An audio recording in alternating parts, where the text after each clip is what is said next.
a não derrota, evidentemente, chega a uma sequência importante de jogos invicto, né? São 14 jogos invicto no Campeonato Brasileiro.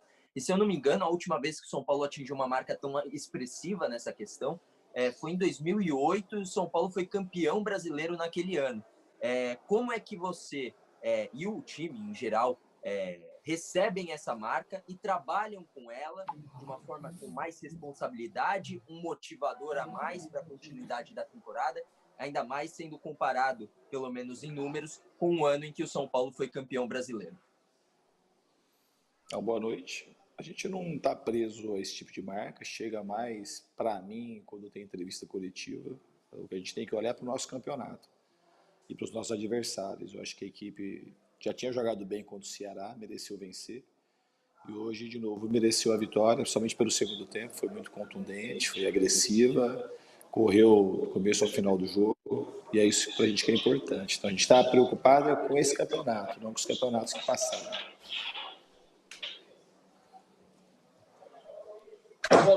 Vale, Rádio Bandeirantes. Fernando Diniz, boa noite. Eu queria que você falasse a respeito do Reinaldo, né? Apesar dos 2 gols do Luciano na partida, o Reinaldo participou das 3 jogadas. É um cara que completou 250 jogos, né, com a camisa do São Paulo e tem uma trajetória, né, de volta por cima no tricolor e acho que vive o melhor momento com você no comando. Qual a importância do Reinaldo? Você enxerga ele como uma das principais armas ofensivas do São Paulo? Como é que é trabalhar com esse jogador que cria essa identidade, né, cada vez mais aí com o torcedor são paulino? Então, o Reinaldo sempre, para mim, vai ser citado como exemplo de superação. É muito difícil um jogador começar como ele começou no São Paulo e conseguir dar a volta por cima no mesmo time. Então, ele é uma grande referência para nós todos. E ele não foi bem só na parte ofensiva, não, ele tem ido bem também na parte defensiva. Além de ser uma liderança técnica do time, é uma liderança na gestão do grupo. Então, ele é um jogador muito importante e o Reinaldo é um cara que está entre os melhores laterais esquerdos do Brasil, com certeza. E tem que seguir a carreira dele. Ele tem 30 anos e é um cara que pode postular a qualquer momento aí uma chance na seleção também. Marcelo Lima, Rádio Energia. Diniz, boa noite. Você disse recentemente que o São Paulo encontra dificuldades quando enfrenta adversários que jogam mais fechados, né? E vem sendo assim. Foi assim contra o Vasco, o Ceará hoje no primeiro tempo, principalmente, o time encontrou algumas dificuldades. No segundo tempo conseguiu marcar o gol que abriu a equipe do Bahia, dando mais espaços para que o São Paulo pudesse produzir o placar. Mas você não consegue treinar a equipe, né? Pelo menos pela maratona que o São Paulo vem tendo nos últimos tempos.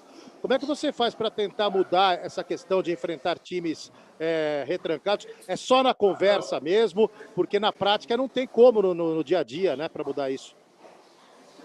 Marcelo, boa noite. Obrigado pela pergunta. Quando eu falo que não é o São Paulo que tem dificuldade de jogar contra a linha baixa, todas as equipes que jogam contra a linha baixa, se um time tem bons jogadores e um bom treinador, é difícil. Então, hoje também é um jogo difícil. O Bahia tem esse treinador, assim como o Guto no Ceará. Então, todos os times têm esse tipo de dificuldade. Mas a gente tem um pouco de tempo para treinar, a gente treina, não é só conversa.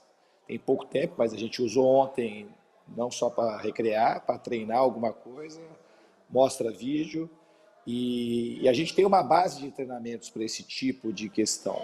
Então, a gente tem movimentos coordenados. Quando a gente tem tempo para treinar, eles ficam mais afinados. Mas a equipe sabe jogar contra a linha baixa. É que é difícil você jogar contra adversários que marcam muito atrás. Então, hoje, a gente conseguiu...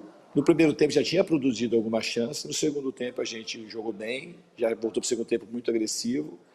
Tomamos alguns riscos bem calculados, que também já estavam treinados, caso a gente tivesse algum tipo de dificuldade nesse sentido.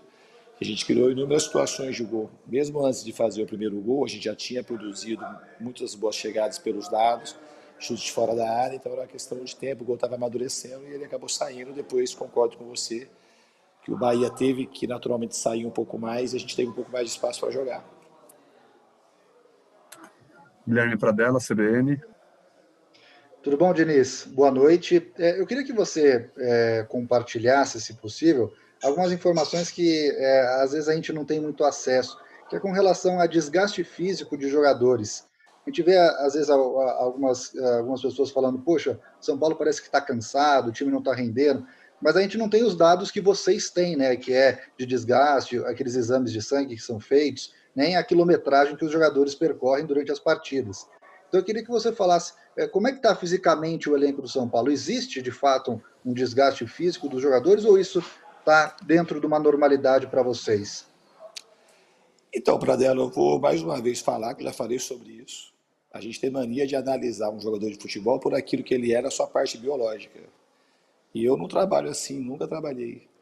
Como é que vai falar que o time está cansado se chega no segundo tempo do jogo, ele só aumenta o ritmo e a aceleração? E quando empatou com o Ceará, da mesma forma.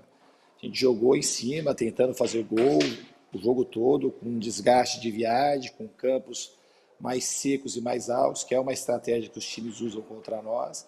Então, pelo que está acontecendo no jogo, não é que hoje ganhou de 3-1 e o time mostrou que não tem isso do cansaço. O time está correndo, está produzindo muito, é um time que tem, provavelmente seja o menor índice de lesão do campeonato. Então a parte física do time ela está muito boa, mas não pelos números de GPS. Isso aí é um dado, é uma maneira de reduzir muito aquilo que é a condição de um jogador dentro do campo. Os dados de GPS dos nossos jogadores eles são muito altos. Os jogadores correm muito, o jogador que corre em média de 12, 13 km por jogo e dobra jogo e não machuca e produz cada vez mais. Esse mesmo questionamento já aconteceu no caso do Daniel, que se coloca, que se hoje o resultado de repente empata ou perde, volta a todos esses questionamentos que está muito longe da realidade, muito longe da verdade. A gente tem que procurar analisar o futebol de uma maneira mais profunda e não por conta daquilo que um resultado ou outro ele apresenta. Não tem, para mim, não tem sentido fazer os questionamentos da parte física. Muito pelo contrário, tinha que fazer assim, como o time do São Paulo corre, como que eles suportam, como que eles machucam um pouco. É isso que devia estar sendo falado. Mas quando tem uma intercorrência, o time faz todos esses jogos sem perder. Quando tem uma intercorrência que empata, quando achava que o lado de fora, os questionamentos aqui não era para ter empatado, tinha que ter vencido, a gente volta com as mesmas questões. Então, assim, eu espero que daqui para frente, tomara que não aconteça, ter um resultado adverso, a gente vai trabalhar muito para conseguir as vitórias e avançar com o time nas duas competições e conquistar os títulos que todo mundo quer. Mas não é a questão física. O time ele corre muito e o time, quando a gente acha que alguém está precisando de algum desgaste, a gente faz. Eu não sou um cara que trabalha por essa norma comum de que um jogador correu 2, 3 jogos seguidos, aí não pode mais jogar. Não é isso que acontece. Tem jogadores que jogam uma partida só e se sente muito cansado e tem que sair. Tem jogador que está jogando 10, 12 partidas seguidas e está bem para jogar.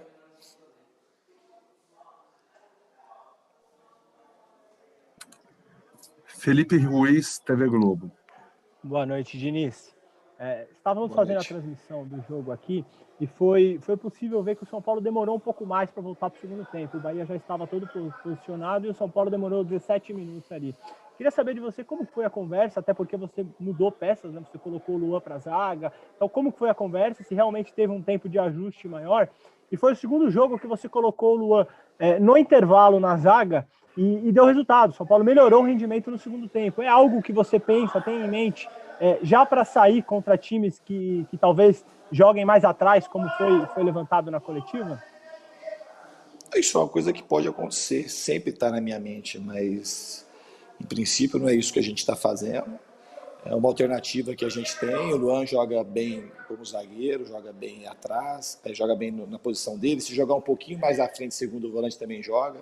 Se um dia precisar botar ele na lateral, ele está treinado para jogar. Então, é do conhecimento de todos que eu gosto que os jogadores joguem mais de uma posição e eles treinam para jogar em mais de uma posição, quase que todos. Então, não é uma rotina de treinamento que a gente tem e hoje, assim, a situação que apareceu, eu achei que essa era uma das alternativas que a gente tinha em termos de mudança de peça para a gente melhorar a nossa condição de criação.